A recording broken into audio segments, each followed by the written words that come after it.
Welcome to the presentation that has the very ambitious title of Transforming the Economist Online Using Open Source, Drupal, and Scrum. I'm Eric Balmas from the CTO of Economist.com, and I'll be presenting along with Stuart Robinson, who's the Director of Software Development, Rob Purdy, who's our Scrum Practice Leader, Moshe Weitzman, and David Strauss, who I'm sure you all have heard of.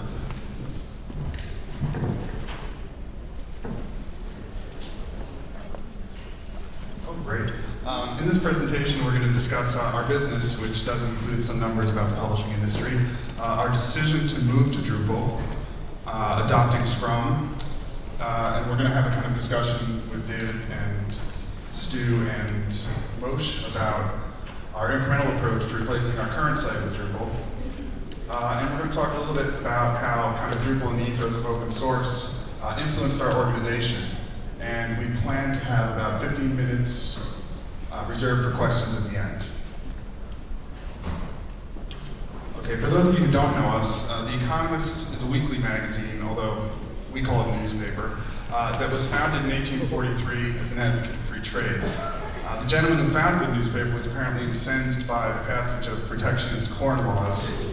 But today we cover global business, politics, science and technology, and economics.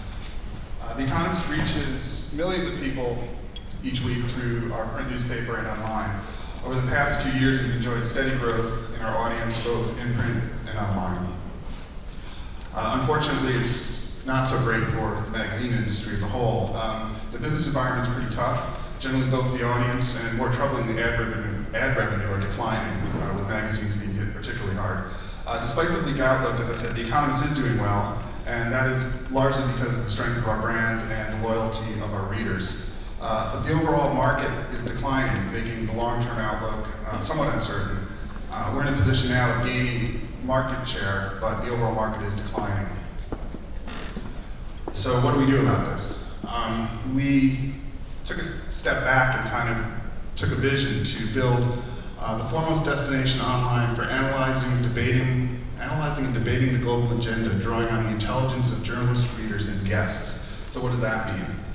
We had some experience with user interaction and comments through our blogs and a product called Online Debates that we launched, and articles. And we found that the contributions of our readers have been very high quality and we believe far superior to our competitors.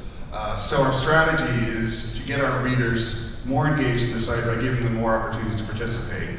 By doing this, we hope to gain a couple things. We will produce more content from users on a daily basis. And what this does is help offset, for a magazine, what is a kind of limited publishing schedule. We publish most of our content weekly.